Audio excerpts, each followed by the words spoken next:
Bonsoir, bienvenue sur le podcast de l'Atelier Fit. On est ce soir à la Fédération Française d'Haltéro et de Musculation. Et aujourd'hui, je suis en compagnie de Aurélien Broussal d'Herval. Salut Aurélien. Salut. C'est un préparateur physique qu'on a déjà reçu sur le podcast de l'Atelier Fit, auteur de la méthode cross-training et de plein de best-sellers dans le monde de la préparation physique. Et on reçoit aujourd'hui Jean-Benoît Morin. Salut JB. Salut à tous. Donc, qui est ici en séminaire à Paris et qui a bien voulu nous faire l'honneur de passer sur le podcast. Donc, Aurélien, aujourd'hui, il va m'aider à comprendre un petit peu les détails techniques et à vous faire comprendre les détails techniques qu'on va aborder, parce qu'on va parler de vitesse, d'explosivité, de qualité de vitesse et de profil force-vitesse, tout ce qui peut être intéressant dans la performance d'un joueur de sport co ou d'un joueur où la vitesse est déterminante dans son sport. Donc je vais laisser Jean-Benoît se présenter et puis on va commencer à attaquer quelques questions intéressantes. Ouais, alors merci pour l'invitation, ça fait plaisir d'être dans les locaux de la Fédé d'Haltéro avec vous. Me présenter très rapidement, ouais. J'ai un versant de mon cursus qui est très sport, en tant que pratiquant et en tant qu'entraîneur, préparateur physique amateur on va dire. Et puis vers le milieu de ce cursus sport, j'ai eu un cursus universitaire qui m'a mené vers un poste de professeur. Donc je suis enseignant en STAPS et chercheur dans un laboratoire à Nice, et je dirige un master en entraînement sportif. Donc actuellement j'enseigne à des étudiants ou à des entraîneurs le fruit de nos recherches, et j'essaye de générer des recherches pour répondre aux questions autour de la performance. D'accord. Alors, si on regarde un peu sur Internet, on va te voir décrit comme the speed guy, quoi, le mec qui connaît tout sur la recherche sur le sprint. Est-ce que tu peux nous dire d'où ça vient ce titre? Ouais, alors c'est très réductionniste, hein, mais bon, Internet est comme ça, j'ai l'impression. Ouais. Faut une étiquette. En fait, ça vient du fait que j'ai eu une obsession dans ma pratique personnelle de l'athlétisme d'abord, comme athlète, comme entraîneur. Alors j'ai fait du demi-fond et puis un peu du sprint long, du 400 mètres haies. Et puis à ce moment-là, j'étais en master, donc j'ai décidé de questionner ma propre pratique. Je pense que souvent les chercheurs font ça d'abord. Et questionner ma propre pratique, ça voulait dire comment est-ce qu'on doit s'entraîner pour aller plus vite, quelles sont les méthodes utiles ou pas, est-ce que certains entraîneurs ont des méthodes qui passent l'épreuve expérimentale scientifique. Et donc j'ai commencé en 2098 en passer le BE et mon master, et depuis j'ai focalisé mes recherches que sur cette thématique-là. Alors ouais, c'est sûr qu'à force, en 20 ans quasi ou plus, on est identifié comme ça, mais voilà un peu l'historique du truc. Ok, et donc tu avais fait un doctorat. Voilà. Et ta thèse, c'était sur la vitesse également? Ouais, ma thèse, c'était plutôt sur comment on peut générer des méthodes ou des modèles de calcul de ce que produit l'athlète sur le terrain. C'est-à-dire, ma thèse, c'était un peu sortir du laboratoire et essayer quand même d'évaluer des choses précises, informatives, mais dans des conditions de terrain. Et ça s'appelait des méthodes simples de terrain pour connaître les déterminants du sprint. Ok. Et à ce moment-là, dans ta pratique, t'avais mis quelques entraînements, quelques adaptations en place par rapport à ce plus que à tu l'époque, trouvais? parce qu'en fait, je me suis servi du fait que j'avais été pratiquant pour aller tester des choses. Enfin voilà, on sortait du labo et on sprintait, on faisait des mesures, mais plus en tant que compétiteur. J'ai arrêté la compétition à peu près au début de la thèse. À un moment donné, c'est un investissement personnel, l'athlé et le doctorat qui n'ont pas été compatibles. Mais par contre, je me suis servi de mon ancienne pratique pour apporter un peu de sens aux recherches. Parce que parfois, il y a des recherches en sciences du sport qui sont affichées comme telles. Et quand on est pratiquant, on se dit mais qui a eu l'idée d'investiguer ce truc-là, parce que ça n'a pas de sens. Ouais. Voilà, ça m'a permis d'essayer de garder un peu du sens dans ce qu'on faisait. Moi, je donne le titre de Speed Guy à JB Morin. D'ailleurs, je propose qu'à partir de maintenant, on dise JB Speed Guy Morin. Ou The Speed Guy Morin. Alors, si tu le dis en anglais, ça va poser problème, parce tant qu'il y a du monde. Ouais, il y a beaucoup de speed coach. Ouais. Par contre, j'ai une collection personnelle assez large de bouquins. Moi aussi, j'écoute pas mal de podcasts et je regarde pas mal de web TV. Et pour être honnête, jusque-là, il y a aucun speed guy qui soit des États-Unis ou de Mars qui m'ait vraiment fait prendre conscience que moi je faisais pas de vitesse jusqu'alors. Et ça a été un peu la révélation avec JB. On s'est rencontrés en bossant au volleyball, donc il y a 4-5 ans, un truc comme ça. On a commencé à bosser ensemble sur les profils force-vitesse. Et là, j'ai pas appris que ça, hein. J'ai aussi appris on en reparlera peut-être un peu plus tard, que globalement sur les profils force-vitesse, la France entière fait globalement n'importe quoi depuis 15 ans, en termes de rigueur de mesure, etc. On a du mal à avoir des vraies données pour plein de raisons dont on peut parler. Mais surtout, j'ai appris qu'on faisait pas vraiment de vitesse. Hein. Et là-dessus, peut-être que t'as des trucs à dire, je pense. Ouais, en fait, on appelle vitesse quelque chose qui c'est comme force en fait. Toi t'es fort, mais moi je suis fort aussi. La force, c'est souvent perçu. Eh ben, figure-toi que si nos deux corps se déplacent à 25 km/h, peut-être que je suis plus fort que toi sur le sol. Et ça, c'est crucial. Si on comprend que le terme force doit pas être compris comme force max, mais comme force dans un contexte donné de vitesse, eh ben c'est pareil pour la vitesse. C'est-à-dire, pour faire simple, la vitesse, c'est Usain Bolt, c'est 45 km/h pour un être humain. Ouais. Mais moi aussi, la vitesse, c'est un lanceur de poids. Les lanceurs de poids, c'est des gens qui ont une vitesse gestuelle phénoménale. On les voit comme des mecs forts parce qu'ils sont gros, etc. Et parce qu'ils sont forts avec beaucoup de force maximale. Mais leur gestuelle, c'est pousser un truc qui fait 7 kilos, là où ils sont capables d'envoyer beaucoup plus en développé par exemple, mais pousser ce 7 kilos à une vitesse incroyable. Et ben eux, pour moi, c'est pas des athlètes forts, c'est plutôt des athlètes vite. Ouais.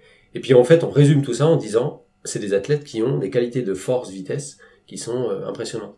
Donc voilà, la thématique vitesse, en fait, il faut vraiment mieux la définir. Comme la thématique force.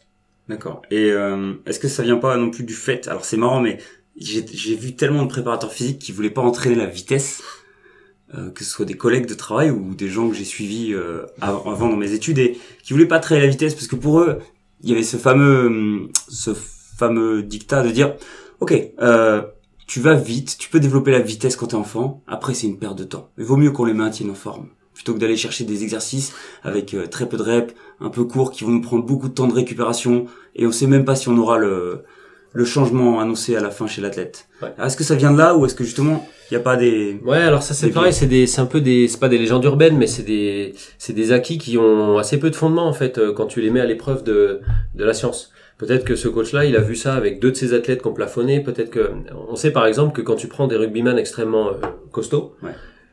Tu peux, par des méthodes appropriées, leur faire développer leur vitesse d'exécution et de saut, d'extension du membre inférieur. Mais les méthodes appropriées, c'est des méthodes dans lesquelles, par exemple, on va les alléger. C'est-à-dire qu'on va leur proposer des charges qui sont ultra légères, plus légères que leur propre poids du corps. Et on va s'apercevoir que c'est des mecs qui vont sauter plus haut, par exemple. Là où ça fait des années qu'ils plafonnent en muscu, et on se dit, ben voilà, ils développeront plus jamais rien parce qu'ils sont au taquet.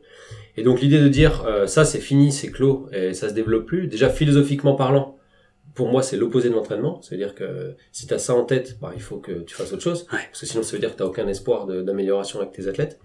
Et puis, le truc, c'est de dire peut-être que les méthodes utilisées étaient pas les bonnes. Pour faire simple, si ta vitesse de sprint, tu essayes de la maintenir ou de la développer en faisant que des 10 mètres lancés ou que des sprints, ça va marcher au début. Hein. Tu prends un lycéen, tu lui fais faire des séances de sprint sur 2 ans, il va s'améliorer. Mais à un moment donné, il va falloir que tu ailles chercher d'autres types de stimulation. Et en fait, c'est ça la clé, c'est quel type de stimulation je vais chercher pour encore gagner un peu. Après, bien sûr, on plafonne, évidemment. Mais peut-être pas aussi précocement que parfois on le pense. D'accord. Il y a différents types de vitesse, même dans un même sport. En tout cas, de ce qu'on va appeler la vitesse. Parfois, c'est la qualité à démarrer fort, vite. Parfois, c'est la capacité à distancer tous les autres après quelques mètres de mise en accélération. Dans tes études, comment tu prends en compte les différences, par exemple, majeures entre des gens qui auront besoin de tourner, décélérer, réaccélérer, et ceux qui ont besoin d'accélérer très vite, ou ceux qui ont besoin de finir très fort? Donc là, nous, on est essentiellement sur ce qu'on appelle la vitesse linéaire, c'est-à-dire qu'on est essentiellement sur de la course. Donc les applications principales, c'est le sprint et les disciplines de grand terrain, on va dire, voire de petit terrain, mais on n'est pas encore trop sur le changement de direction, ça viendra, on peut pas... Mais là, l'idée, c'est de dire, en fait, quand on évalue un athlète qui fait un sprint de 0 à sa vitesse maximale, donc tu vois, ça prend schématiquement 30 mètres, effectivement, il produit des vitesses différentes, et suivant la zone que tu veux améliorer, tu vas aborder les choses différemment. Donc la vitesse de démarrage, c'est une vitesse. La vitesse maximale, c'est une vitesse. La vitesse gestuelle dans des sports de combat ou de tennis ou autre, c'est une autre vitesse. La vitesse de fréquence gestuelle, c'est une autre vitesse. Donc tu vois, c'est pas aussi simple quand on... Je sais bien que les gens simplifient, mais quand on dit force-vitesse, il faut absolument pas penser force max / vitesse max. Parce qu'en fait, c'est un spectre. Le spectre force-vitesse, c'est un spectre qui va... l'endurance au pluriel et la force au pluriel, mais pas la vitesse. Quoi. Et c'est un spectre qui va de quasiment pas de vitesse, donc de l'isométrie force très élevée, jusqu'à l'opposé, c'est-à-dire ta vitesse max avec quasiment pas de force. Et toi, lui, moi, on a un spectre personnel, et c'est ce spectre qu'il faut évaluer. Parce que si tu m'évalues que sur ma vitesse maximale en fin de course, tu rates dans mon potentiel physique, toutes les autres formes de vitesse. Peut-être que j'ai une vitesse gestuelle énorme, ou pas. Peut-être que j'ai une vitesse de démarrage énorme, ou pas, etc., etc. Il faut vraiment avoir une approche globale des choses. C'est pour ça que quand on disait fort, si fort, c'est la force max nominale, le 1RM, le gold standard, je suis pas d'accord avec ça. Un sprinter qui s'appelle André Degrasse, qui est sprinter canadien, qui a un physique à peu près comme moi, hein, il fait 1m76, 70 kg maxi. C'est un mec, il a pas de force, au sens de son demi-squat. Il a des chiffres en demi-squat, c'est déplorable. Sauf que ce mec, quand il emmène son corps à des vitesses hyper élevées, là où nous, on serait en train de... lui, il est encore capable de produire de la force. Donc pour moi, ce mec-là, je le trouve super fort, virgule, dans un contexte de vitesse très élevée. D'accord. Ok. Et donc là, on était sur ton cursus. Tu t'es développé, tu disais, sur tout ce qui était vitesse linéaire. Et quels ont été les plus gros changements pour toi dans toutes tes recherches? Quels ont été les moments un peu épiphanie où tu te dis waouh, ça j'avais pas imaginé? Est-ce qu'il y a eu des moments comme ça qui t'ont un peu choqué? Il y a eu un moment qui m'a choqué. Moi j'étais athlète dans les années 95 2000. Donc j'étais athlète dans les années où les sprinteurs rapides, c'était des mecs qui avaient une masse musculaire impressionnante et qui avaient de la force. C'était l'époque de... C'était un peu l'époque de Maurice Green, de Leroy Burrell avant. Enfin voilà, c'était des mecs, en gros, le modèle dominant, c'était... Même les mecs affûtés étaient quand même des masses musculaires impressionnantes. Et ils allaient vite. Mais on a souvent cru qu'ils allaient vite parce que ils avaient beaucoup de masse musculaire et qu'ils étaient forts. Et j'ai vécu, pour moi, le gros changement, ça a été en France avec Christophe Lemaître. Et j'ai eu la chance d'être au plus près de l'évaluation de ce gars-là. Quand il bat ses records de France, c'est-à-dire quand il devient... alors le premier blanc sous les 10 secondes, mais l'idée c'est que quand il a battu le record de France et qu'il fait 9,92, ce gars-là, il fait 1m93, il fait à l'époque tout petit 76 80 kg maxi, et quand tu le vois, il a un physique qui est contre-modèle, et il fait 9,92. Donc là en fait, nous on a eu un bug en tant que chercheur, mais même en tant qu'entraîneur, c'est de dire... Comment ce mec-là, après seulement 3 ans d'entraînement, 5 ans d'entraînement maxi, sans faire de muscu, au moment où il fait 9,92, il ne fait pas de muscu lourde. Il fait de la plio, du gainage, du travail de pied, très bien, mais il se met pas sous des barres. Donc la question c'est comment tu fais 9,92 au 100 mètres, sans te mettre sous des barres et sans masse musculaire. Donc tu as deux façons de répondre à cette question. Soit tu dis, mec, lui c'est un monstre, c'est le freak of nature, et le modèle dominant c'est le gars, machin, c'est ça le modèle. Ok. Bon. Soit tu dis, il va falloir qu'on aille chercher quand même ce qui se passe, parce que c'est un contre-modèle. Et donc là, on a un peu viré les choses, parce que, on avait un mec pas fort, très rapide, et deux, on a découvert notamment que sa qualité principale, c'est que cette faible force, il était capable de l'appliquer très très très efficacement vers l'avant dans sa propulsion, quand il court, là où d'autres, très très forts, poussaient un peu plus verticalement, et deux, il est capable de l'appliquer très bien quand son corps va très vite. C'est-à-dire quand on comparait Lemaître à des collègues de club, la grosse différence de production de force, elle se passait après 8 mètres par seconde, donc après, on va dire, après 30 km/h. C'est là qu'il était super fort. Ça correspondait d'ailleurs à l'époque au fait qu'il était très bon en fin de course. Il arrivait à générer de la vitesse encore à haute vitesse. Et ça a shifté un peu la façon de voir les choses et on a impulsé ça parce qu'on a réussi à expliquer pourquoi. Et puis après, sont arrivés sur le marché, entre guillemets, des athlètes comme Degrasse, comme il y a un Jamaïcain qui a fait un début de petite carrière, mais qui était comme ça et qui courait le 200 en 20 secondes. Enfin voilà, des gens qui étaient très rapides et qui n'étaient plus très musclés ou très forts. Et du coup, ça révolutionne un peu la vision des choses parce que les gourous de la force ont toujours continué à pousser le Messi, le vrai modèle, c'est ça. Mais il y a plein d'entraîneurs, notamment en France, qui ont posé la question de merde alors, zut. C'est quoi le travail de force et à quoi il nous sert pour que les mecs courent vite? Parce qu'il faut pas oublier un truc, c'est que quand t'es costaud, t'as de la masse à transporter. Et le maître, dans les dernières années, il a pris un peu de masse musculaire, il a gagné de la force, mais ça s'est pas nécessairement traduit par un gain de performance. Donc c'est toujours la balance en athlète notamment entre quelle force j'ai et quelle masse je pèse. Je crois que si ce ratio il est pas bon, je crois que c'est important dans tes outils pour les entraîneurs, c'est ça, c'est d'apporter une vraie réponse, d'objectiver les raisons et la nature et le en fait le profil force vitesse notamment, ça me donne le sens du vent, si tu veux, et c'est ça qui me manquait. C'est-à-dire que je naviguais un peu sur la base de sensations, de feeling. Je naviguais sur la base des étoiles, tu vois, ce qu'on t'a enseigné depuis 25 générations de marins. On t'a dit, écoute, c'est pas dur, le nord, c'est là-bas, tu vois. Mais là, ce qui me manquait vraiment, moi, c'était le sens du vent. Et donc, sur un allomètre, il y a encore une troisième option qui alimente les strength goals. C'est de dire, mais mec, s'il était encore plus buff, encore plus lourd, il irait encore plus vite. Ouais. Et vous passez à côté du truc parce que il pourrait être vraiment le plus fort. Et du coup, ce qu'on a là comme outil, c'est de dire, en fait, peut-être pas. Pas forcément. Pas forcément. Peut-être. Et si oui, voilà dans quelle mesure. Si oui, c'est pas forcément le 1RM. Comme tu disais tout à l'heure. Et c'est vrai que moi je trouve ça, c'est pour moi la révolution de l'entraînement en termes de force-vitesse. Elle est là, quoi. Je crois que l'intérêt de ce qu'on fait, si ça a un intérêt, c'est qu'on arrive à mettre des chiffres précis. Alors, malheureusement, parfois des chiffres qui dérangent, parce que quand tu mets des chiffres précis sur quelque chose, t'es le mec qui a le thermomètre, quoi. Donc, ce que je disais cet après-midi à un des stagiaires, c'est que si ton gamin, il te dit, j'ai pas la fièvre pour aller à l'école ou voir ses copains, et que tu te pointes avec le thermomètre, ça va mal se passer, parce que tu vas avoir le chiffre qui est objectif que oui, il a la fièvre. Donc, quand tu mets des chiffres, t'as un aspect, c'est un double tranchant, t'as un aspect très positif parce que tu vas essayer de mieux comprendre et de mieux orienter. Et puis, t'as un aspect un peu plus mis en danger parce que tu vas peut-être aussi dire, non, finalement, ce que vous pensiez, ça se traduit pas dans les chiffres. Ouais. Ça, c'est un truc passionnant de mon job. Mais parfois, c'est un truc, ça frite un peu. Moi, personnellement, quand ça frite, je m'en fous, complet. Parce que je perds pas mon job. Mais il y a des entraîneurs qui ont pu dire des choses. Et je vais donner un exemple très simple. Dans le volleyball, du coup, on a eu des résultats hyper intéressants. Alors, d'un côté, tu t'arrives à dire, voilà, ok, effectivement, le volley, c'est un sport de vitesse. Super. On va pas révolutionner le truc. Ok. Mais on se rend compte de quoi? On se rend compte que, effectivement, 90%, c'est un truc comme ça, 90% des volleyeurs sauteront plus haut et bénéficieront d'un entraînement en force, orienté sur la force, alors à différents niveaux, certains plus que d'autres, mais globalement, voilà, il faut les faire bosser en force. Alors le premier constat, c'est que il faut les faire vraiment bosser en force. Donc le premier constat, force max. Voilà, et du coup en force max. Force à basse vitesse.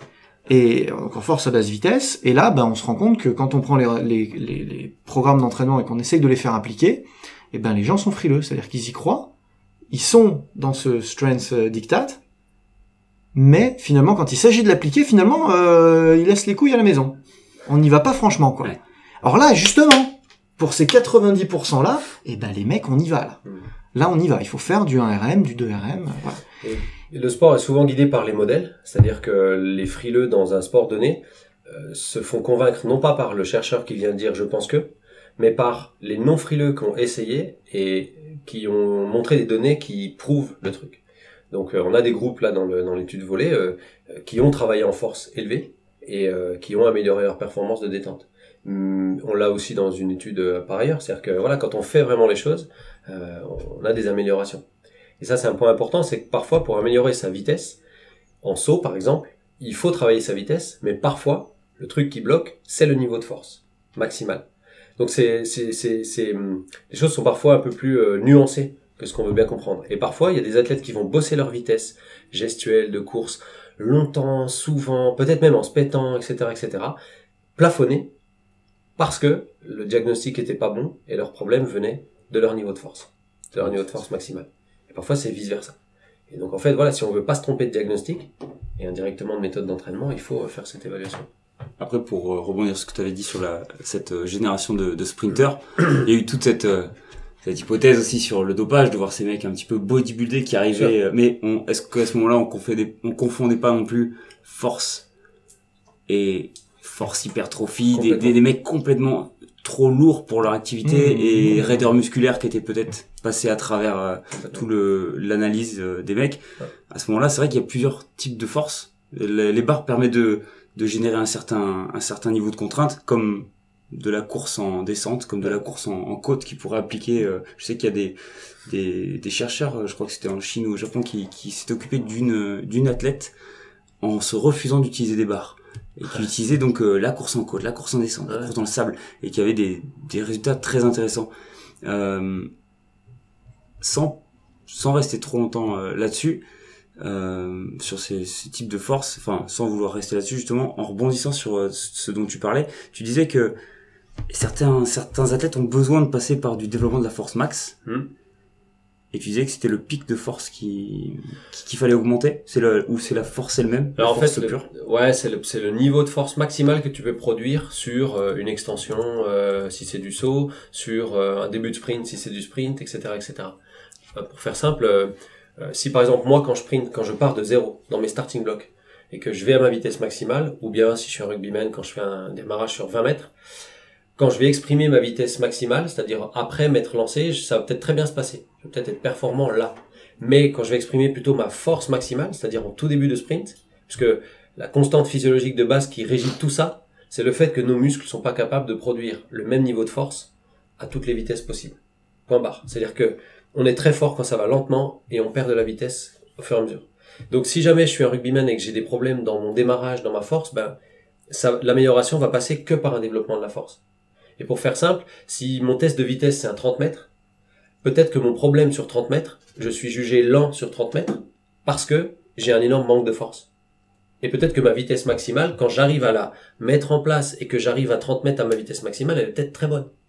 Et donc si je suis un entraîneur et que je loupe ça et que j'évalue que le temps sur 30 mètres, je vais dire, t'es lent mon pote, donc comme t'es lent, tu vas bosser ta vitesse. Alors que le diagnostic réel, c'est t'es lent sur 30 mètres parce qu'au départ, t'as une force et une vitesse de lancement, on va dire ça comme ça, qui est déplorable. Et là, en termes d'entraînement, c'est juste, c'est l'inverse. Ouais. Parce que si je suis orienté, t'es lent, tu vas faire du sprint, du 10 mètres, du machin, alors que le boulot à faire, c'est de la force. Et parfois, t'as des athlètes chez qui c'est l'inverse. C'est-à-dire que ce spectre, il est déséquilibré côté force. C'est des mecs, c'est des super démarreurs sur 5 mètres, 10 mètres, machin, et dès que ça pédale un peu vite, il n'y a plus personne.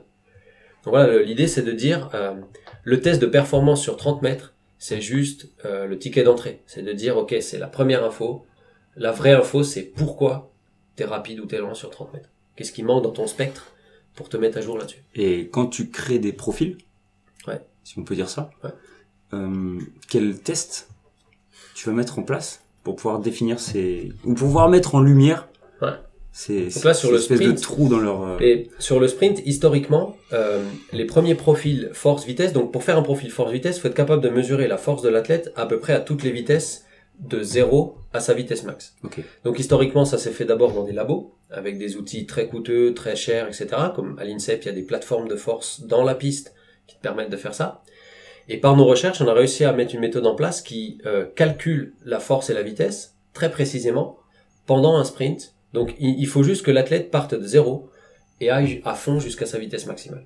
Okay. Et la donnée qu'on mesure, c'est soit sa vitesse de déplacement, soit ses temps de passage sur des distances. Après, les calculs, on n'a rien inventé, c'est la physique de Newton de base. On calcule l'accélération de l'athlète et on en déduit la force horizontale qu'il a produite. D'accord. Et là, derrière, tu vois, si là, ce soir, tu t'échauffes et tu pars et que je te filme, j'ai tout ton spectre. Je sais exactement, et je peux te comparer à Aurélien, je peux te comparer à des normes dans ton sport. Enfin, ça tombe bien, parce qu'on a tous les deux nos shorts et nos pointes, donc c'est l'after party. Samedi soir. On a déjà fait du torque à 2h du matin, donc je pense on est prêt à envoyer. Je pense qu'on est prêt à tout.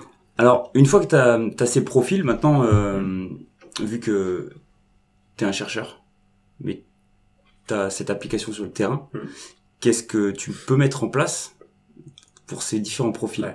Alors c'est là que le métier est passionnant, c'est qu'en fait, je suis principalement un chercheur, donc j'ai pas voix au chapitre sur l'entraînement.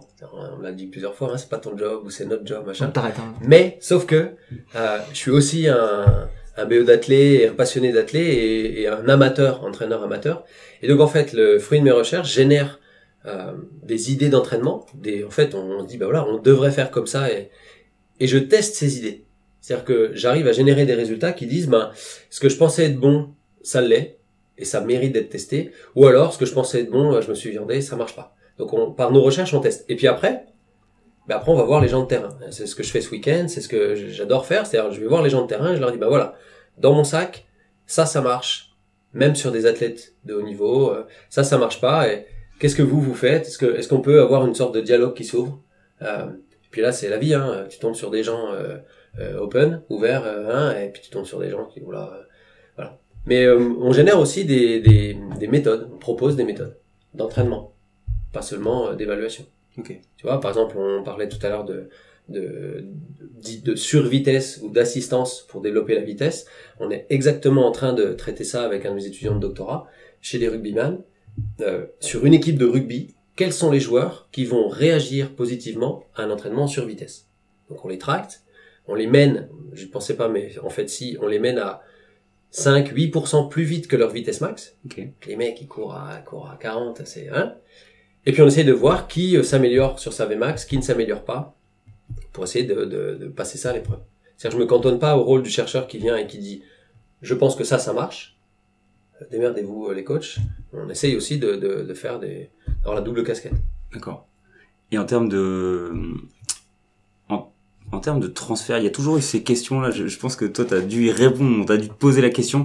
C'était quel est le plus grand, comment tu vas avoir la plus grande prédiction de résultats sur un test de vitesse par rapport à ce que tu vois dans une salle, sur certains lifts, ou certains sauts. Est-ce que maintenant on peut définir une certaine performance sur tant de mètres par rapport à une qualité de saut ou alors une qualité de lift? Bah là, je vais vous décevoir. Quand les gens sont entraînés, c'est-à-dire tu prends des lycéens qui font jamais de sport. Ouais, le mec qui va pousser explosif en fente, etc. Tu vas le retrouver puissant sur le stade. Quand tu prends des gens entraînés, des rugbymen, des machins, tu as une déconnexion assez énorme entre les deux conditions. Alors, quand je dis déconnexion, ça veut dire que la relation entre les deux prend, je sais pas, tu prends un exercice de squat balistique, par exemple, donc tu es sur de l'extension, tu peux même faire de squat balistique incliné vers l'avant. Ça va pas du tout se corréler avec leur performance sur 30 mètres. Enfin, ça va pas du tout. Ça va mal se corréler. Le lien va pas être très fort. Le lien pas fort, ça veut dire que tu vas avoir des athlètes qui sont équivalents dans l'exercice en salle, très différents sur le terrain, et vice versa. En tout cas, c'est pas un lien d'un niveau d'intensité qui peut te dire, comme tu l'as dit, l'exercice en salle va me décrire, première tape sur la table pour moi, va décrire ce qui se passe sur le terrain. C'est à un moment donné, ce qui se passe sur le terrain, le meilleur descripteur, c'est le test sur le terrain. C'est dommage, hein, mais il y a une déconnexion entre les deux mondes. Et ça, là, c'est pas mon opinion, hein, c'est des données qu'on a. D'accord. Mais en mettant en place justement tous ces protocoles d'entraînement, est-ce qu'on arrive à affiner un petit peu l'orientation de ce qu'on devrait travailler? Je crois que t'as fait pas mal de recherches sur le travail des membres inférieurs, des ischio-jambiers, dans ton des extenseurs de la hanche, travail. ischio-fessier. Est-ce qu'il y a des choses qui te sont apparues plus évidentes que d'autres dans le travail d'un sprinter?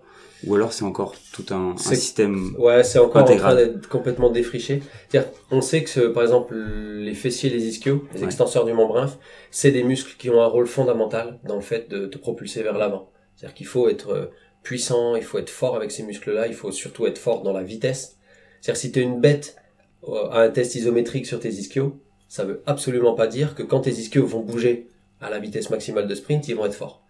Donc spécifique, mais pour l'instant, les méthodes par lesquelles on améliore la force ischio et donc le sprint, ça pour l'instant c'est balbutiement complet. D'accord. Attention, je parle au niveau de la recherche scientifique. Bien sûr, il y a des entraîneurs qui ont plein d'expérience, hein. Il y a plein d'écoles qui ont des résultats avec des athlètes. Mais moi, mon job, c'est d'essayer de voir si les résultats de certains avec certains athlètes font partie d'une règle générale ou alors font partie de cas isolés chez qui ça a marché. Ça, c'est fondamental pour comprendre la distinction entre la recherche et l'entraînement. C'est que le job d'un entraîneur, c'est d'améliorer l'athlète ou les 2 ou les 3 athlètes qu'il a en train de gérer. Mon job, c'est de savoir s'il y a des règles générales qui pourraient fonctionner. Nous, on raisonne sur le général, on raisonne pas sur le cas particulier. C'était une discussion qu'on avait sur le judo, à dire que tu peux créer toute une carrière de réussite en tant que prépa ou coach sur des méthodes qui s'avèrent absolument inutiles, mais démystifiées par la science, qui auront été utiles avec les 3 cas que tu auras eu sur ta carrière. C'est-à-dire que tellement persuadé d'avoir fait du bon boulot et en emmenant les mecs dans ton sillage, tu vas obtenir des résultats et être persuadé que c'est ce que tu as fait. Ça se trouve, il y avait 3% de ce que tu faisais qui marchait. Parce que la perf, c'est pas que de la physio, de la natte et de la biomécanique. Exact. C'est aussi de la foi. Et de l'adéquation entre un être humain sportif de haut niveau avec sa physiologie et les fameuses règles d'or on appelle ça des survivants avec un collègue espagnol. C'est-à-dire, t'as des coachs qui font des choses qui ont pas de sens au vu de la connaissance actuelle. Mais qui, avec les individus avec qui ils vont les faire, vont amener des titres. Donc moi, mon job, c'est juste d'essayer de savoir si les choses qu'ils font ont du sens pour tout le monde, ou alors si elles ont du sens pour finalement très peu d'athlètes. Et parfois, l'athlète individuel génère des hypothèses de recherche. Le maître, là, tous les travaux qu'on fait en ce moment, je suis quasiment sûr que si on n'avait pas fait les mesures qu'on a faites avec Christophe Lemaître et son groupe en 2010-11, on n'aurait jamais eu ces hypothèses-là. La piste n'existait pas. Parce que on est parti d'un cas particulier, on s'est dit, mais est-ce que ce qu'on vient de trouver, ça s'applique plus largement? D'accord. Donc on est bien parti d'un athlète de très haut niveau. Et en restant sur ce déplacement linéaire, tout à l'heure tu nous disais que les meilleurs athlètes se déplaçaient de manière horizontale, plus horizontale. Comment ça marche? En fait, ce qui se passe, c'est quand tu veux déplacer ton corps pour bouger, pour te déplacer sur un terrain de basket, tu produis de la force, et cette force, tu l'appliques sur le sol. Et tu fais bouger ton corps par la réaction du sol. Donc en fait, l'idée de base, c'est de dire, si je veux aller très vite dans une direction donnée, si je suis, je sais pas, un mec en rugby qui veut faire un débordement et partir, il faut que j'oriente ma poussée au sol le plus horizontalement possible. Parce que si, quand je pousse sur le sol, j'ai une orientation de ma poussée qui est plus verticale, le mouvement de mon corps, global, va être plutôt vers le haut que vers l'avant. Et donc, si toi et moi, on produit, je sais pas, une force de 200 kg sur un pied et qu'on la pousse sur le sol, donc on a la même capacité musculaire, mais moi j'oriente cette force un peu plus vers l'avant que toi, mon corps va accélérer plus vers l'avant que le tien. Et ça veut dire que si on se bat sur un ballon ou que si je veux te dépasser, c'est moi qui vais gagner. Alors que la force qu'on a produite était la même. Tu vois l'idée? Donc ça veut dire que notre modèle du déplacement du sprinter ou de l'athlète sport-co, c'est produire de la force, certes, mais aussi la transmettre sur le sol avec beaucoup d'efficacité. Et à ce moment-là, on retombe sur la question, est-ce qu'il faudrait faire travailler les athlètes dans certaines inclinaisons ou travailler des qualités musculaires qu'on retransférait dans la bonne utilité quand on ferait les sprints? Mais du coup, moi j'ai une approche là-dessus assez naïve. Je me dis, le principe de l'entraînement que je trouve le plus intéressant en premier lieu, c'est la spécificité. Ça veut dire que je comprends pas pourquoi dans un premier temps, si tu veux développer la production de force de ton athlète horizontalement vers l'avant, tu vas déconstruire le truc pour passer par des exercices non horizontaux, on va dire. Bien sûr, à un moment donné, tu vas avoir besoin d'augmenter le capital de force. Et là, peut-être, il va falloir passer par des exercices non spécifiques. Et dans un premier temps, il y a plein de façons d'augmenter la capacité de production de force vers l'avant. Des bondissements, des choses, enfin voilà, plein de choses. Du sprint avec résistance, etc., etc. Et je pense que ça, c'est, dans un premier temps, la méthode la plus intéressante. On retrouve certains paramètres, comme l'inclinaison des mecs vers l'avant au démarrage sur des 100 mètres, ou c'est pas du tout corrélé vers le déplacement horizontal. Ouais, on est en train on vient d'écrire un article là-dessus, où en fait, avec des collègues anglais, ils ont filmé des très bons sprinteurs, et ils les ont filmés pour avoir l'angle de leurs jambes, de leur membre inférieur, pardon pour l'incorrection, l'angle de leur tronc, et l'angle de leur corps global, pendant un départ en start, sachant qu'ils ont aussi les forces au sol. Donc ils sont en train de voir si la force horizontale est corrélée avec l'angle du corps. Parce que le conseil de l'entraîneur qui dit à l'athlète « penche-toi vers l'avant », qui est un conseil de bon sens, en disant si tu te penches vers l'avant, tu vas Si l'athlète le fait en fait en cassant au niveau du bassin et en penchant le tronc et la tête vers l'avant, alors que ses jambes restent comme ça, on voit des athlètes, ça va être inefficace. Donc on est en train d'essayer de voir ça. Globalement, les premières données qu'on a, c'est qu'il n'y a pas une hyper relation entre l'angle du membre inférieur et l'orientation de la force. Plus une relation avec l'angle global du corps. Donc bien sûr, le fait de se pencher en avant, ça va contribuer à ça. Mais se pencher en avant, attention, à l'échelle du corps entier. Pas à l'échelle de baisser la tête avec ça. Mais vous le faites, t'es avec des jeunes, tu leur dis penche-toi en avant, il y a des jeunes, ils font ça. Ouais. Qui est penché en avant, sauf qu'il est comme ça. Tu vois, c'est pas aussi simple que ça, je pense. C'est pas aussi simple que ça. En termes tout à l'heure tu parlais de développement de la force, et c'est vrai que nous, en tant que préparateur physique, et avec les cours qu'on a eu, c'était l'idée de faire des RM sur des squats, des soulevés de terre, parce que ça engageait massivement certains muscles des membres inférieurs, et de se dire que ça allait produire des fibres rapides. Et produire, en refaire, en déclarer, je sais pas, l'un des trois. Et c'est vrai qu'il y a eu un gros travail de force dans les sports où le démarrage était prépondérant pour avoir des résultats. Rugby, basket, foot, c'est au moment où tu démarres, tu laisses l'eau sur place. Et c'est vrai que certains sont devenus complètement fous avec ce dépassement de soi sur certaines qualités de lift comme les squats, en disant mais plus je vais produire de force, plus ça va être intense. Mais finalement, on voit que il y a un plateau à ça, c'est que il y a un moment donné où on est nivelé par le taux d'application de force au sol. On est nivelé par deux choses. Et il y a deux erreurs. On est nivelé par la vitesse à laquelle ça se passe vraiment. En fait, un sprinter de haut niveau, un joueur de basket sur un démarrage, au bout de deux pas, il a déjà atteint quasiment la moitié de sa vitesse maximale. Ça veut dire que la création de vitesse est très précoce. Pour que les gens puissent suivre, plus ta vitesse augmente. Exactement. Moins ta force est élevée. Ouais. Ça veut dire que au bout de deux pas, t'es dans un contexte, sur ton spectre individuel force-vitesse, t'es dans un contexte qui est déjà quasiment au-delà de la moitié de ton spectre. Donc t'es plus du tout dans un contexte de force élevée. Donc la fameuse théorie du transfert de plus j'ai de force maximale en 1 RM, plus je vais arracher la piste quand je pars sur mes deux premiers appuis. Déjà, ça a très mal été démontré au niveau scientifique, c'est pas si évident que ça. Et deux, d'un point de vue du contexte, quand vous faites un 1 RM, vous êtes à une vitesse, par définition, super basse. Et il n'y a pas de connexion entre un mec fort à vitesse basse et un mec fort à vitesse élevée. Première chose. Deuxième chose, c'est quand vous faites un 1 RM, votre durée d'application de la force sous vos pieds est extrêmement long. Alors que quand vous faites un démarrage en sprint, votre temps disponible pour appliquer cette force va être extrêmement court. Donc pareil, on est sur un grand écart. Donc on est sur un grand écart au niveau du temps d'application de la force et au niveau de la vitesse à laquelle ça se passe. Donc c'est pas très choquant de voir que ces personnes saturent.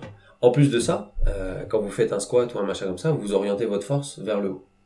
Donc on est sur un troisième grand écart, là où vous devriez être capable d'orienter... Moi j'ai fait un peu de prépa dans le basket. Les mecs qui tuaient tout le monde sur les premiers appuis, sur des crosses, sur des démarquages, tout ça, c'est pas les mecs qui poussaient très très lourd. C'est les mecs qui avaient une capacité à cracher de la force dans un temps de contact très très court, élevé. Ouais. Et souvent, le fait de pousser très très lourd, malheureusement, c'était associé à une masse musculaire importante. Ouais. Et là, quand je te fous un sac à dos de 20 kilos sur le dos, ton démarrage au basket, ça va ressembler à rien. Même si cette masse, c'est une masse musculaire. Le ratio entre force additionnelle et masse additionnelle, très très très souvent, c'est un ratio qui est globalement en net négatif. Ouais. Voilà. Si je gagne, 5% ou 10% de masse corporelle, il faut au moins que je gagne 10% de masse effective pour que tout ça se traduise sur le terrain. Or, parfois, c'est pas le cas. Ce qui peut devenir intéressant sur des sports vraiment de contact, voir le rugby, bien sûr. Américain. Mais c'est clair. Si tu dois opposer des kilos et de la force, là, la question se pose pas. Ouais. J'ai souvent la discussion en rugby. Encore une fois, la spécificité. Complètement, mais mon discours là-dessus, il est pas généralisateur. Bien sûr qu'au rugby, il y a des postes où on s'en fout. Mais tu sais, on est sur Internet, donc je me prévaut de tout. Ah, mais t'as raison. Tirage. T'as raison. Il y a des postes au rugby où on se contrefout de la vitesse du mec. Ce qu'il faut, c'est qu'il ait de la force pour résister à l'impact ou pour créer de l'impact. Et de la masse. Parfois. Donc voilà, bien sûr, ça dépend du poste et de la spécificité. C'est un prépa de NFL qui s'appelle Carl Dietz, qui faisait du triphasic training, qui augmentait beaucoup les temps sur l'excentrique en prépa, puis les temps en isométrie. Puis ensuite revenait dans le schéma dynamique sur des cycles de 6 semaines, et qui expliquait que ces athlètes, le max, il pouvait avoir 2 athlètes en max en squat, mais qu'il y avait des temps sur les, je sais plus comment s'appelle ce test, tu sais, tu fais 5 mètres, 10 mètres, tu fais un 5 mètres aller-retour et tu pars sur 10 mètres, c'est des tests de combine de NFL, c'est pour être drafté.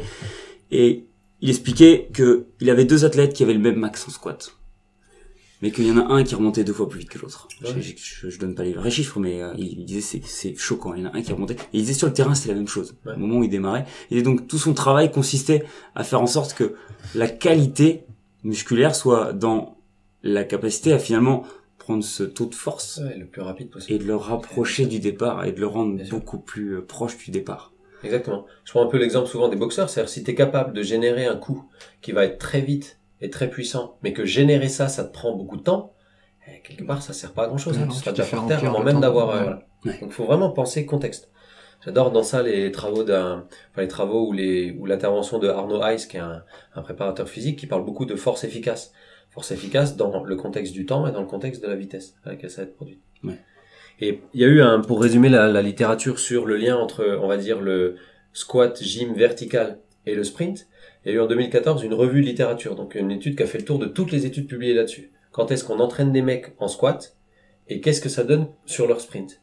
Et la conclusion de l'étude, elle est simple, le lien amélioration du squat, amélioration du sprint, il est faible, statistiquement parlant, et surtout, alors le problème c'est que le titre de l'étude c'était l'amélioration du squat se transfère vers l'amélioration du sprint. Donc derrière, tous les mecs qui n'ont pas lu l'article, Twitter et compagnie, pousser les mecs, c'est bon, ça roule. Alors qu'en fait, et voilà, dans l'étude, quand tu rentres dans l'étude, tu t'aperçois qu'en fait, les études qui montrent une sorte de transfert comme ça, c'est les études qui sont menées sur des gens de faible niveau.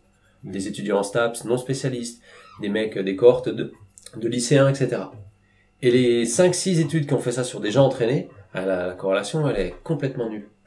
Mais quand tu mets tout ça sur une revue de littérature générale, bah, tu te sors avec une sorte de lien global. Et puis si t'es un pro force, squat, machin, tu prends le truc. Je te rappelle de cette étude, une des rares études là en volet quand on avait fait notre revue de littérature là, qui comparait sur des spécialistes, sur des volleyeurs spécialistes, l'effet du squat, l'effet de la presse et l'effet du saut, du contraste de charge en JLST. Ouais. Et du coup, ben voilà, il disait, donc c'était une des seules études qui concluait à ce que le squat complet soit pas la meilleure option pour augmenter la détente verticale, parce que sur des spécialistes volleyball, en tout cas dans cette étude-là, il se trouvait que c'était le contraste de charge JLST sans JLST qui produisait la meilleure amélioration de la détente verticale. D'accord. Donc encore une fois, ça renvoie aux notions de spécificité, quoi. Il y a des tendances quand même, effectivement, améliorer tes paramètres musculaires dans la verticalité à un moment donné, oui, c'est clair. Tu t'améliores, mais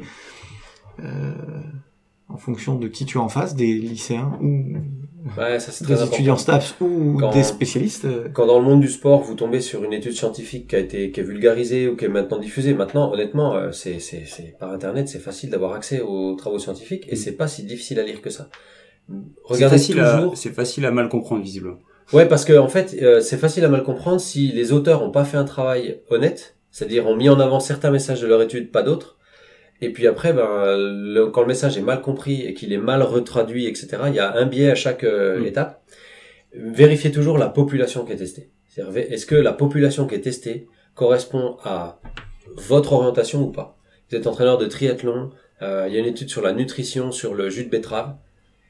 Si elle est menée sur des gens qui font pas votre discipline et qui n'ont pas le niveau des athlètes dont vous vous occupez, dites-vous toujours que transférer les résultats à votre pratique, c'est risqué.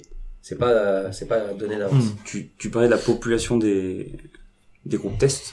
Ouais. Il me semble avoir lu quelque part que tu te plaignais un petit peu de ça, dans le sens où n'importe qui aux States veut faire des travaux, ils ont les meilleurs athlètes dans les universités, et que c'est vrai qu'on se retrouve avec des populations, des cohortes qui sont pas forcément sur lesquels on voudrait avoir sous la main pour ce genre de test. C'en est où maintenant aujourd'hui en termes français? Ça a beaucoup changé sous l'impulsion de certains groupes et de certaines fédés et de l'INSEP aussi. C'est-à-dire que maintenant, quand vraiment on veut faire de l'expérimental sur un coureur en moins de 10 secondes ou un coureur en moins de 10 secondes 20, on arrive à avoir une communication avec les coachs qui, entre guillemets, les coachs nous prêtent l'athlète pour tester des hypothèses. Souvent, si les hypothèses sont proches de leurs problématiques. C'est clair que si les hypothèses n'ont rien à voir avec leurs problématiques, aux États-Unis c'est pas pareil. Il y a un énorme biais. Il faut pas comparer la France aux États-Unis là-dessus parce qu'il y a des millions de personnes et que donc dans la moindre fac, vous voulez tester un coureur de 400, vous allez trouver des mecs en moins de 47 secondes.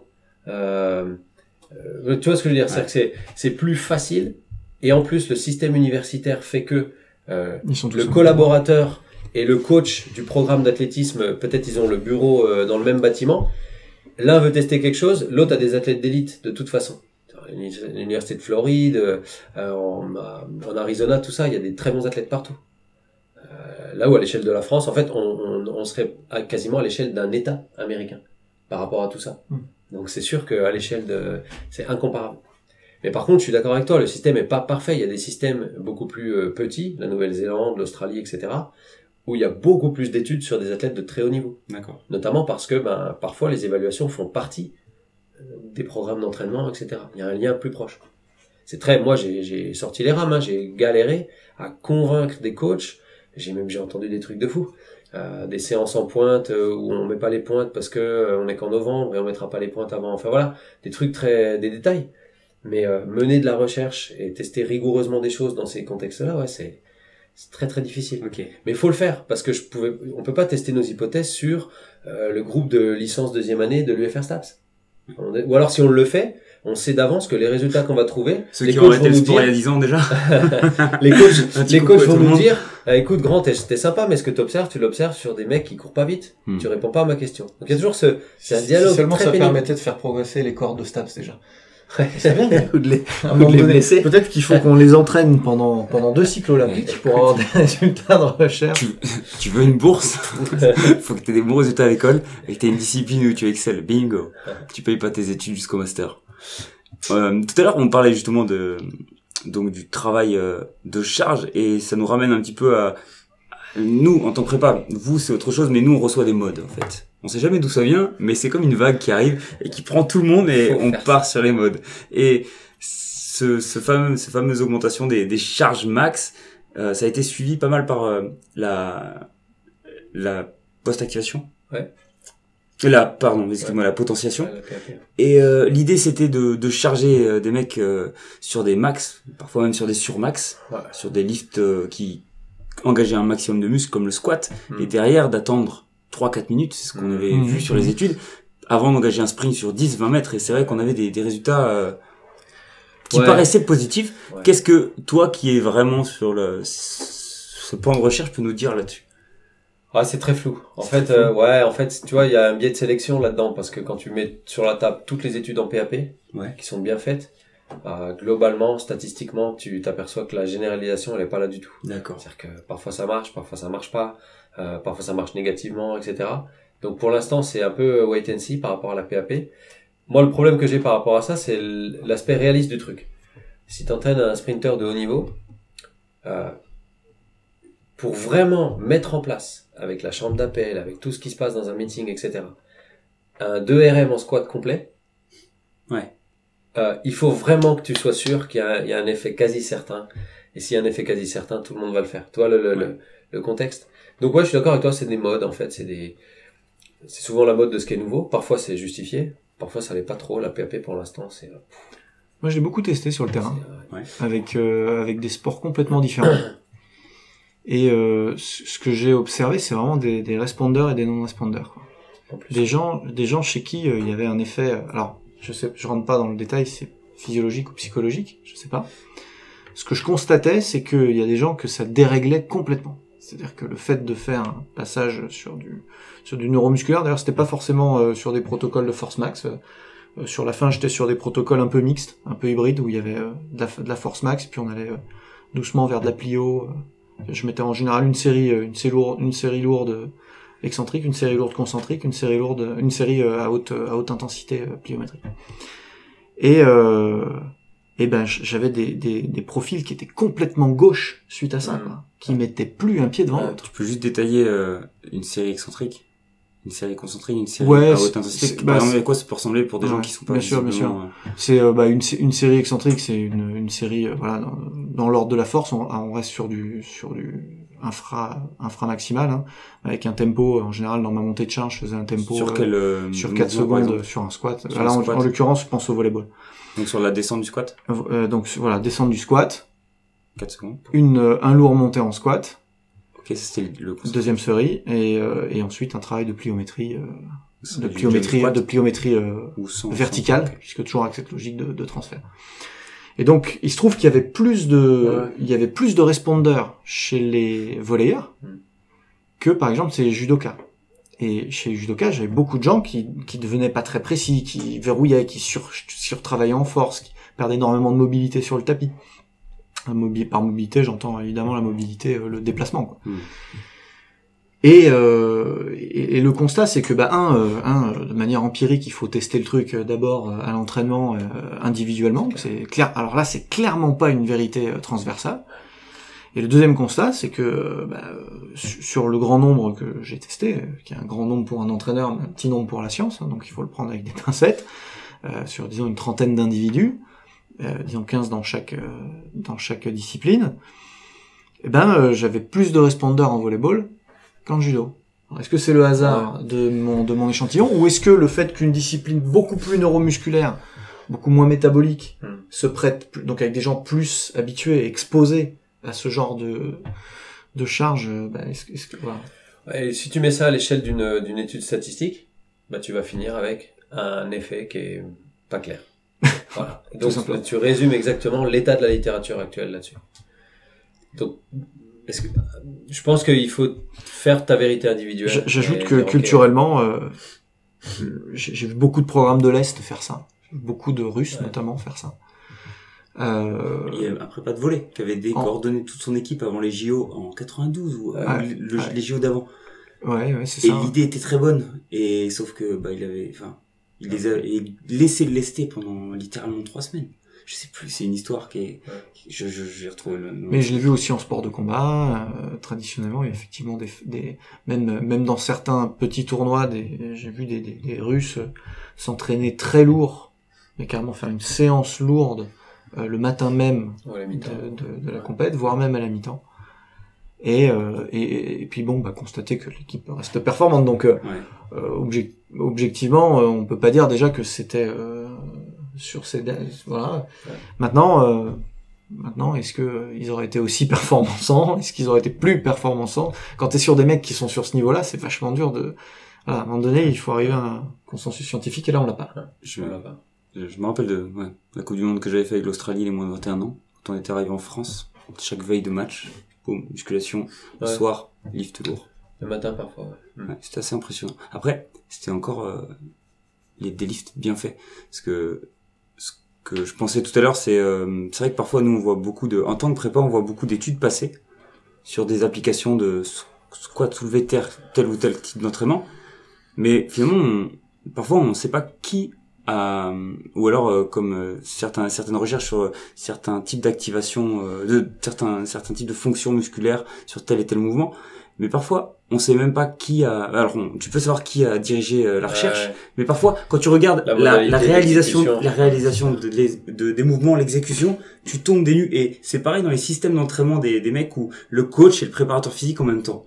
Alors, des fois je passe à côté là où je travaille, le Stade Français, et tu vois des gamins qui ont des bons scores, je pense à l'échelle de la région, voire au niveau France sur de l'athlétisme, te faire des squats ou et tu te dis c'est pas possible, en fait c'est irréel ce que tu es en train de me proposer, c'est tout l'inverse de ce qu'il faudrait faire. Donc des fois tu te dis, est-ce que le mouvement était juste à la base bien réalisé pour être sûr qu'on engageait les bons muscles au bon moment, et derrière est-ce qu'il y avait les résultats escomptés? Donc parfois c'est nous la question qu'on se demande en prépa physique, c'est mais qui dirige ça, on est surpris parfois. N'ont-ils pas fait n'importe quoi avant de... Ouais, bien sûr.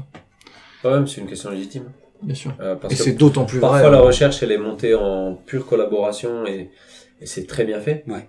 Et parfois c'est fait par des gens qui n'ont pas les compétences, etc., etc. C'est clair. Ça tu le sais pas à la lecture d'un travail scientifique.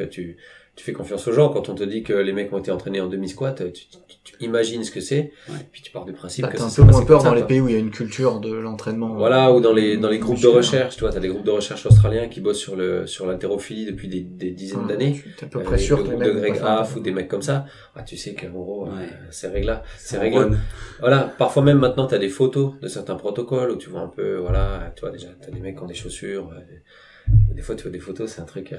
En converse. Pas lassé. Voilà. Et encore, il a eu des chaussures basses. Mais bon, ça fait partie des biais que tu as dans toute recherche en fait. Et toi, en tant que chercheur sur toutes ces recherches, tu disais à un moment donné, comme disait Aurélien, il va falloir individualiser ton système. Ouais. Est-ce que le problème de la communauté scientifique, c'est toujours pas de faire des espèces de moyennes pour dire ça marche parce que tout le monde y répond? Bien sûr. C'est vrai, c'est une vraie question que je me pose des fois dans la prépa. Pour moi, c'est l'évolution que doivent prendre les sciences du sport, mais qui a déjà été prise dans certains groupes. Okay. C'est d'analyser les résultats de la recherche avec une lentille individuelle et pas avec une lentille de moyenne de groupe. 90% des études sur l'entraînement de X pour améliorer Y te montrent des résultats de moyenne de groupe avec un écart type. Et quand on montre ça, en fait, on dit rien. Pour faire simple, t'imagines, tu prends ton équipe de rugby. Est-ce que tu peux juste spécifier ce que c'est l'écart type? Ah, l'écart type, pardon. L'écart type, c'est la variabilité. C'est-à-dire que si tous on s'entraîne et qu'en moyenne on s'améliore de 5%, mais que moi c'est 0, toi c'est 10, lui c'est 15 et lui c'est moins 5, on a une énorme variabilité. Donc on a un énorme écart type. Si t'entraînes ton équipe de rugby et que en moyenne ton équipe de rugby s'améliore de 5%, mais qu'à l'intérieur de cette moyenne, sur 15 mecs, t'en as en fait 10 qui se sont pas améliorés et 5 qui ont très bien répondu, si tu as une analyse qui dit ma méthode marche, ça améliore de 5%, tu mens. En tout cas, tu résumes la réalité. Si tu dis cette méthode a marché pour 5 de mes mecs sur 15 et pas pour 10 de mes mecs sur 15, et chez les 5 chez qui ça a marché de temps, là tu dis la vérité. On est en train de on va écrire un article de blog autour récemment, là il y a eu un congrès de médecine du sport à Barcelone, dans lequel il y a eu un message qui a été propulsé sur les réseaux de faire un exercice nordique améliore votre vitesse de sprint de 5%. Ce message-là, il est basé sur une étude, et quand tu regardes l'étude, tu vois qu'en fait 5%, c'est l'amélioration du meilleur des sujets. Ok, et que l'amélioration moyenne déjà c'est 1,8, donc ça détend un peu le message, et qu'il y a certains athlètes qui se sont pas du tout améliorés après 10 semaines de nordique, de flexion nordique. Donc c'est crucial. C'est crucial parce que la moyenne c'est une fausse info. Et le problème d'internet, ce ne sera pas que maintenant tout le monde peut publier une recherche parce que on ne regarde pas l'origine ou par quel journal elle a été approuvée? Non.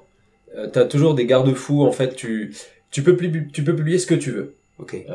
Sur internet, tu peux te faire un blog et tu peux dire j'ai fait cette recherche. Okay. Mais le filtre nécessaire qu'il faut que tout le monde garde, parce que si on garde pas ça, on arrête tout, hein, c'est le garde-fou général, c'est que on considère une recherche scientifique comme une recherche publiée dans un journal scientifique référencé. Okay. Et avant de faire ça, il faut que ton article passe entre les mains de l'éditeur du journal, il faut que ton article passe entre les mains d'experts qui vont juger si oui ou non ta recherche elle a du sens méthodologiquement, blablabla, et que à la fin c'est publié. Alors c'est pas un filtre parfait. Ouais. Il y a des trucs qui passent le filtre qui sont pourris, mais c'est comme le cinéma. Il y a des films qui sortent qui sont pourris et il y a des chefs-d'œuvre. Donc voilà. Mais en tout cas, on considère que tous les films sont bien montés, tu vois ce que je veux dire. Okay.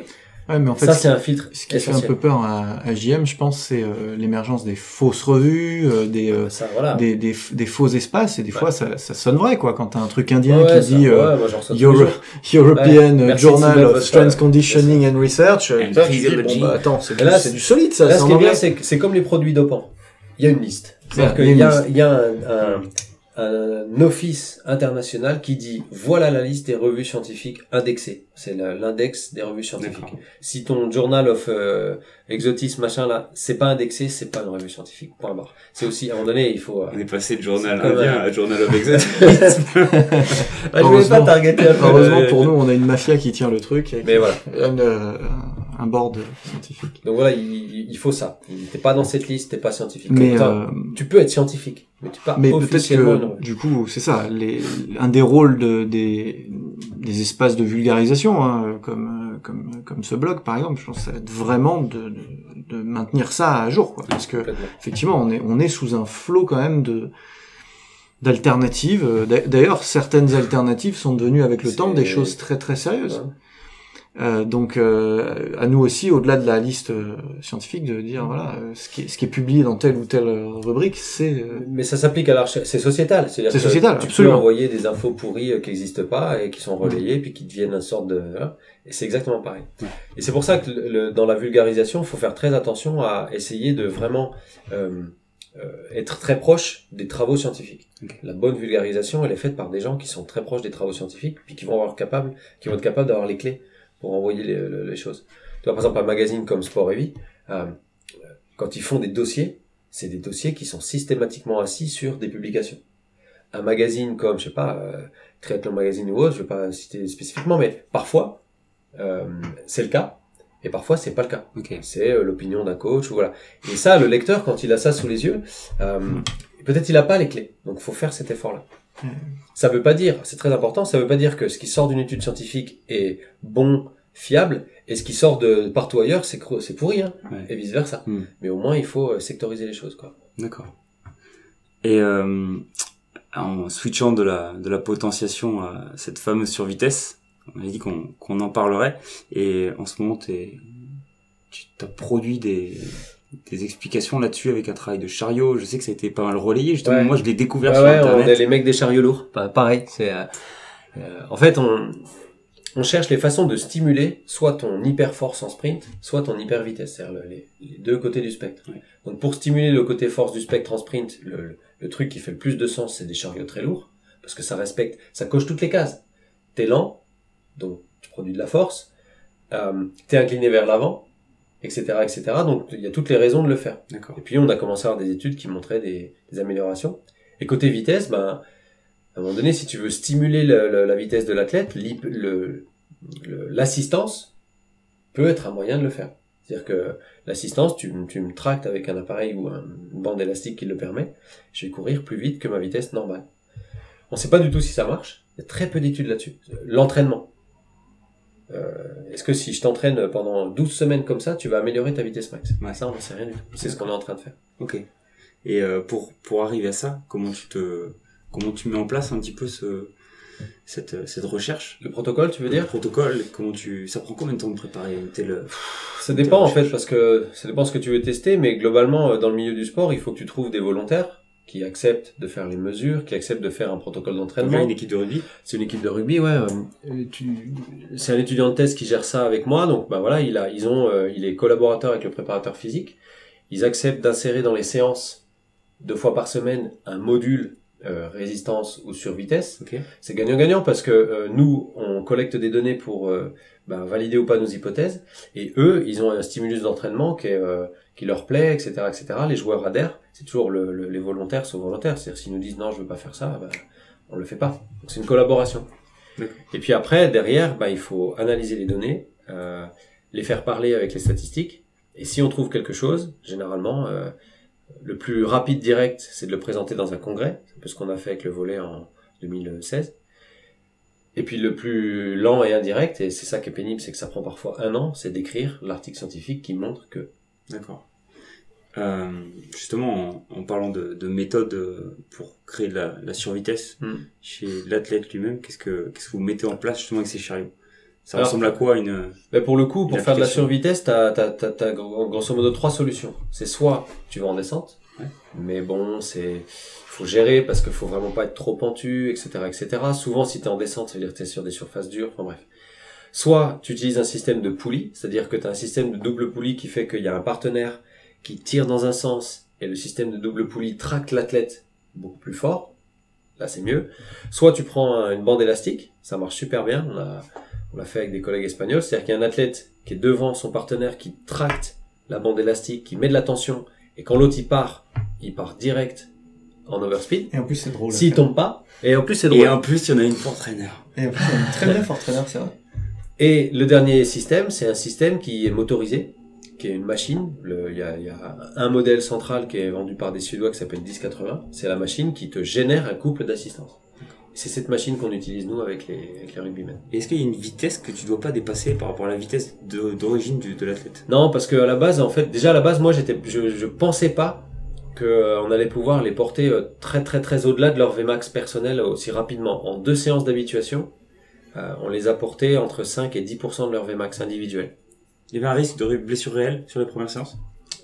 À mon sens, pas beaucoup plus que dans des séances de sprint typiques. Dans le rugby, nous, au niveau, on dit que sur les analyses GPS, si les athlètes, pendant 2 semaines, n'atteignent pas sur les entraînements GPS une certaine vitesse, on dit que les ischios se déconditionnent. Donc, je me suis toujours posé la question. Dans ce contexte-là, oui. Okay. Mais là, je suis dans un contexte où les mecs sont fit, prêts et sprint régulièrement. Okay. Quand ton mec est prêt, de le porter à 5-10% plus vite, ça va pas générer un danger conséquent. D'accord. Par contre, ça plafonne vite, c'est-à-dire que tu peux pas te coordonner et t'habituer non plus à aller voler à 50 km/h. C'est-à-dire que, je te dis, la marche, c'est 5-10%. D'accord. De ta vitesse initiale. C'est-à-dire que les gros costauds qui couraient pas vite, ils allaient à 5% de pas vite. 5% plus vite que pas vite. Okay. Je crois que le mieux qu'on ait fait, c'est un mec qui a dû finir à un truc comme 11 mètres par seconde, ce qui est à peu près des vitesses max de très bons sprinters de haut niveau. Grâce à une assistance. Et l'idée là-dessus de l'entraînement sur vitesse, si on a une, mis à part le fait de mettre l'athlète en survitesse, par exemple, est-ce que vous dites, ok, ça doit sûrement produire telle ou telle adaptation chez l'humain? Comment ça se passe dans la tête d'un chercheur? Parce que nous, dans la communauté de prépa physique, t'inquiète pas qu'il y aurait déjà 4 articles sur comment marche ma méthode. Ouais, mais ma méthode marche parce qu'elle implique tel et tel changement. Donc mais là, comment ça se passe chez vous? C'est la grosse différence peut-être entre votre communauté et la communauté des chercheurs et moi, parce que en fait, moi, j'ai beaucoup de mal à tirer des plans sur la comète, à faire des hypothèses sur... J'observe d'abord les résultats, on essaye après d'essayer de voir physiologiquement ce qui a pu se passer. C'est-à-dire, si tu t'améliores au bout de 12 semaines de survitesse, si tu cours plus vite, concrètement, qu'est-ce qui a pu se passer? Est-ce que c'est ta coordination? est-ce que ta typologie musculaire, bon, j'imagine pas, mais qu'est-ce qui s'est passé? Et j'essaye d'aller vraiment de pas me lâcher sur des spéculations, parce que en gros c'est gratuit, il peut se passer plein de trucs, un blocage psychologique, un truc, voilà, je sais pas ce qui se passe. Peut-être c'est ça, mais en fait on bosse avec beaucoup de doutes, parce que en gros mon doute je le lève quand j'ai testé ce que je pensais être l'explication et j'arrive à prouver que c'est le cas. D'accord. On est des mecs chiants, parce qu'on dit tout le temps je sais pas encore ou je sais pas. Ça dépend. Ouais, ou ça dépend. Ouais, non, mais voilà. Mais moi je m'empêche de dire ouais, je pense que c'est ça. Tu sais, j'ai un doctorat, je suis professeur, donc je pense que c'est ça. C'est ça. Bah non. Je peux pas aborder les choses comme ça. Et cette fameuse survitesse, est-ce que pour l'instant tu vois des influences sur, par exemple, toi qui étudies les vitesses linéaires, sur les départs, le milieu ou la fin de la course? Ça c'est tout le truc qu'on est en train de tester. Je peux te dire que le bloc d'entraînement, il a fini il y a 2 semaines. Ils ont fini un peu leur saison machin, et les tests de post-entraînement, de fin d'études ont été faits cette semaine. J'ai l'impression que JB, il vient de nous filer la fin d'Avengers. T'as vu la moitié des mecs disparaître. Et là, t'attends encore le générique. Je suis désolé, mec. Et là, Mais à la fin de l'été, c'est très probable on sera en train de décrire le résultat de ça. Parce qu'en fait, il y a une chose dont on est persuadé, c'est que quand tu testes 12 joueurs de rugby comme ça, tu ne vas pas générer une amélioration identique chez les 12 joueurs. Et en fait, ce qu'on essaye de savoir, moi, la question qui m'intéresse, c'est pourquoi ceux qui ont répondu positivement à l'entraînement ont répondu positivement à l'entraînement. Et pourquoi ceux chez qui ça a pas marché, pourquoi ça a pas marché? Parce que si tu réponds à cette question-là, tu vas un cran plus loin dans l'entraînement efficace. Exactement. Ouais. Donc, est-ce que c'est leurs caractéristiques de base? Par exemple, si tu cours pas vite, je peux pas t'emmener plus loin et ça marchera pas. Voilà. Donc, on essaye un peu de savoir ça. C'est quasiment sûr que tous ne vont pas s'adapter pareil. C'est notre discussion avant que ça commence sur le fameux chercheur Lee Brown sur la survitesse, qui, la première fois que j'en ai entendu parler sur des objets externes, qui parlait des batteurs américains, et pour faire court, il entraînait une équipe de haut niveau. Enfin, il cherchait avec cette équipe de haut niveau, et il s'était aperçu que les mecs se sentaient mieux une fois qu'ils avaient fait de la batte avec ce fameux donut qui mettait plus qui surchargeait cette batte, et les mecs se sentaient beaucoup mieux après avec une batte normale, la sentant plus légère, et il s'était aperçu en faisant les tests que finalement en fait ils battaient plus vite après avoir battu avec une batte plus légère. Donc c'était complètement c'était un véritable contraste entre ce que l'athlète ressentait, et c'est souvent le cas, et ce qui de manière efficace se passait sur la... On la mesure en golf, ça aussi. Sur la mesure. Et ce qui était drôle, c'est qu'après ils se sont dit, ok, c'est peut-être parce que le torse tourne plus vite également, et ils ont commencé à faire des accélérations involontaires, mais assisté par un câble. Ils se sont aperçus que c'était pas ça, l'élément qui changeait la donne, et du coup on s'aperçoit à ce moment-là que les applications même en survitesse pourraient partir dans deux directions différentes, entre est-ce que c'est l'objet qu'on veut bouger plus rapidement, ou est-ce que c'est l'homme lui-même? Le segment corps. Est-ce qu'il y a des choses déjà sur lesquelles t'as des idées, ou vous avez commencé à étudier ces choses-là? Non, pas encore. Honnêtement, on défriche ce truc-là par rapport au sprint. Il y a une chose qu'on sait, c'est que dans le saut, tu vas générer un entraînement d'assistance. C'est-à-dire que tu vas prendre des mecs super costauds, des rugbymen, des mecs très très forts, force max. Tu vas les entraîner avec des élastiques à sauter, ou avec des rebonds sur un medicine ball, ou avec les mecs vont rigoler et en fait, ils vont améliorer leur détente.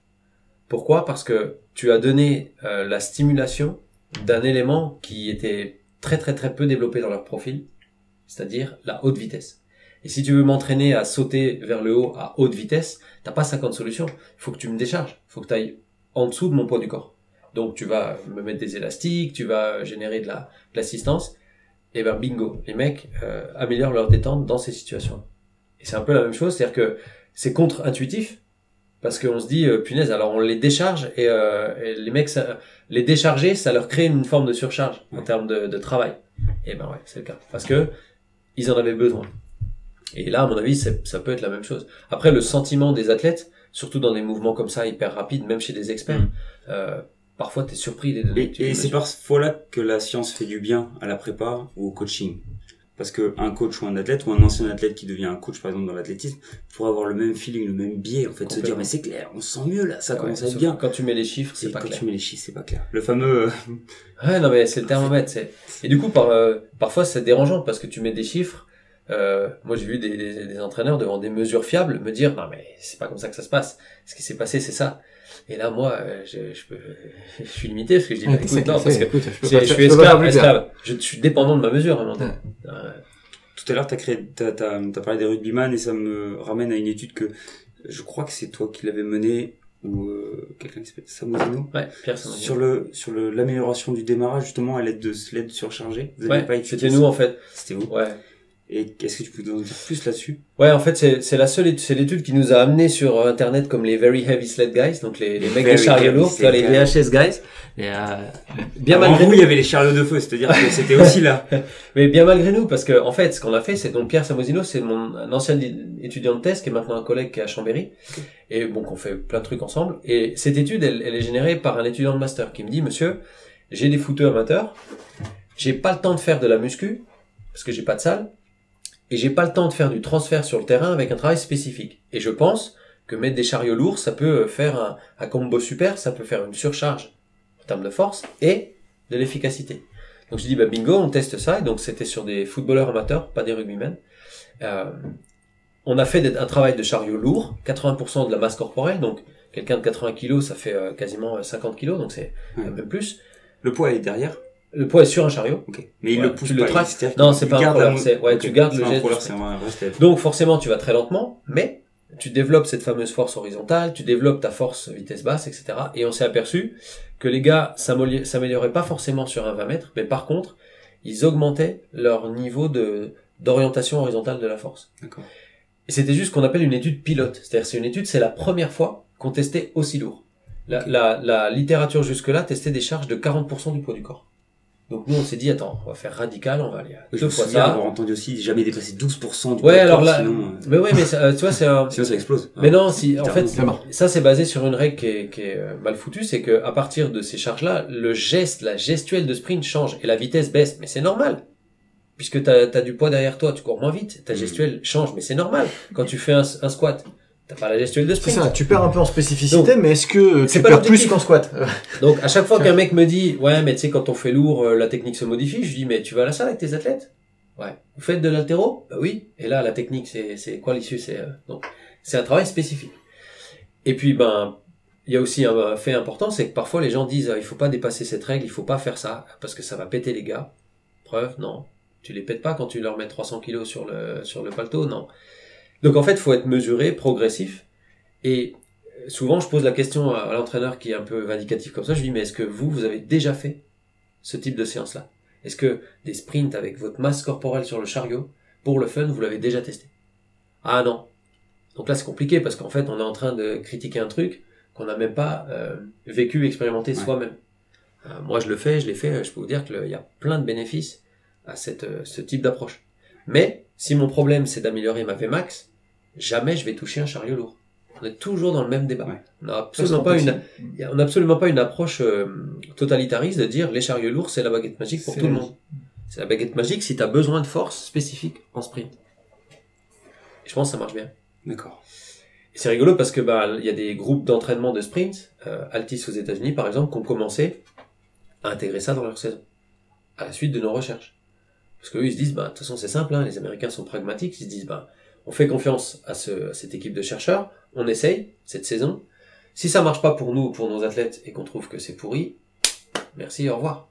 Mais au moins, on aura essayé le truc. Et on aura l'info. Voilà. Et t'as d'autres groupes. Alors bien sûr, ce qui va se passer si eux ont l'info et que leurs athlètes performent et qu'ils sentent que c'est à cause de ça, ça va transpirer après. Ça va diffuser. Mais il faut se lancer parfois. Ouais. Après, peut-être dans un an, je te dirais que ça marche pas bien et que les athlètes répondent pas, voilà. Mais pour l'instant, on en est là.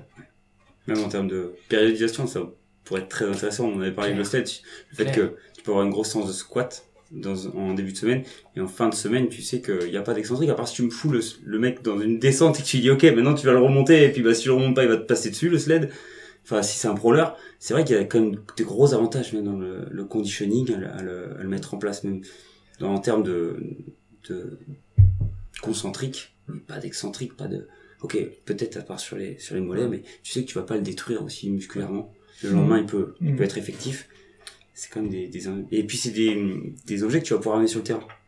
parfois maintenant on aime tellement les salles et les trucs futuristes qu'on aime bien diviser les. L'objectif c'était ça, c'était d'avoir une sorte de mix entre de la musculation au sens charge élevée et du sprint au sens courir vers l'avant. Et ça c'est un combo que je trouve très intéressant. Et il y a un truc qui me turlupine là depuis tout à l'heure, c'est qu'est-ce qui s'est passé en volley? Alors, comment vous avez travaillé ensemble? Depuis tout à l'heure on l'évoque. Est-ce que vous pouvez revenir dessus avant qu'on clôt le podcast? Comment vous avez c'est la première fois que vous avez bossé ensemble? Ouais, bien sûr. Ouais, je pense. En fait, tu résumes le truc? Ouais, c'est simple. On a été mis en relation par un contact commun qui est aujourd'hui prep physique et enfin surtout sport scientist à l'AS Monaco. Hein, c'est Yann Lemaire qui nous a mis en contact.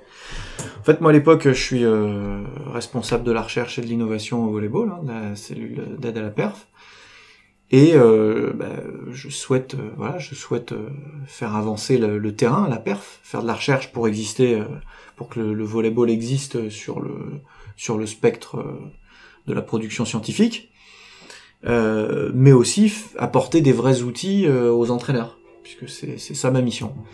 Et donc voilà, je me penche un peu sur les différents champs qui pourraient faire avancer le schmilblick, évidemment la mécanique en fait partie, les profils force-vitesse. Moi j'ai toujours été très sensible à ça, je pense un des premiers à avoir bossé sur les profils force-vitesse sur le terrain et sur les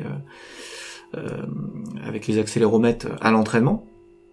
Et donc je discute un jour avec Yann Lemaire, qui était encore à l'INSEP à l'époque, qui me dit écoute, il faut que tu ailles bosser avec ce mec-là. Et donc voilà, je suis allé à Nice le rencontrer, on a monté vraiment une recherche là-dessus, quoi, sur non seulement l'évaluation dans une étude pilote des profils en volleyball, faire vraiment un truc exploratoire. Et ok, maintenant qu'on y voit un peu plus clair, qu'est-ce qu'on met en place comme protocole d'entraînement? Et donc là, on a conçu avec Laurent Delacour. Hein. D'ailleurs, ça me fait la transition sur le bouquin du jeune joueur, puisque c'est avec lui que j'ai écrit ce livre-là.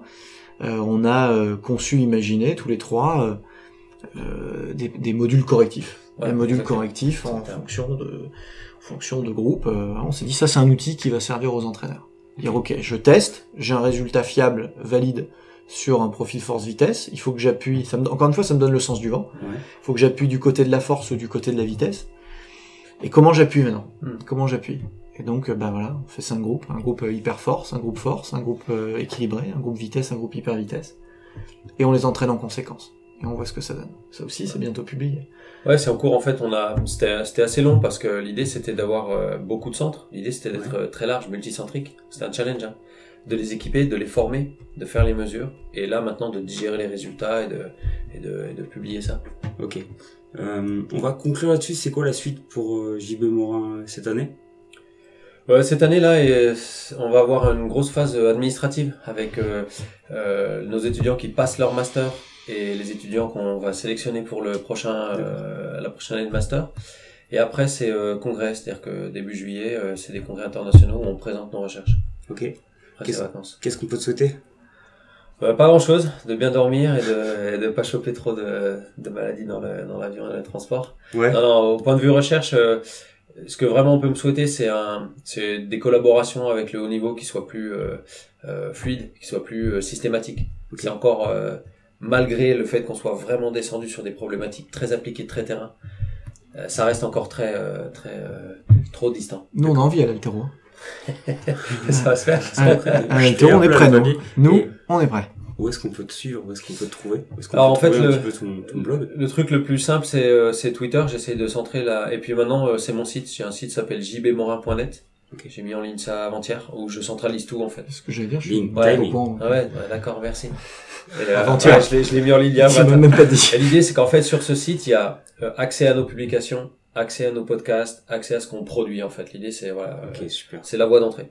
D'accord. Voilà. Écoute, je voudrais vraiment te remercier pour le temps qu'on a pris, parce que là on a pris beaucoup de temps, on est arrivé un peu en retard, on a eu du mal à démarrer tout ça, ça m'a fait vraiment plaisir, et puis Aurélien il a organisé ça en 2-2, et il me dit ok, on revient là, on vient à la Fédé, je te fais ça sans souci. Toujours un plaisir de vous avoir ici, c'est bien, merci à vous deux. Et puis continue le travail sur l'atelier Fit. Yes, ouais. On adore. On va le faire. Ça nous fait plaisir de contribuer. Perdurer, c'était vraiment très intéressant, et je pense que il y a beaucoup d'infos que les gens vont trouver dans ce podcast. Merci à vous deux, et très bonne continuation. Ciao. Ciao.